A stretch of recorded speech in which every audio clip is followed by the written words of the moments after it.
ГСП онлайн. Городские новости сейчас.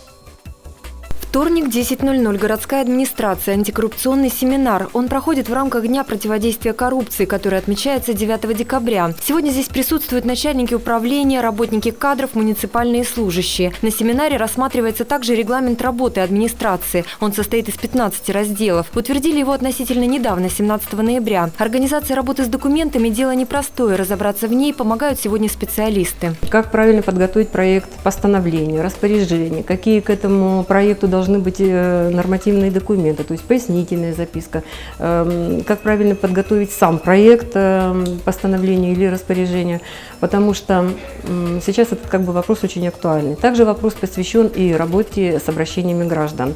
Заведующая общим отделом Светлана Душенко рассказывает о порядке оформления и подготовки документов к подписанию руководителем. На семинаре напоминают, что муниципальные служащие не имеют права заниматься предпринимательской деятельностью. Одной из противокоррупционных мер является предоставление сведений о доходах и имуществе ежегодно до 30 апреля. В Ухте подотчетными являются 108 руководителей.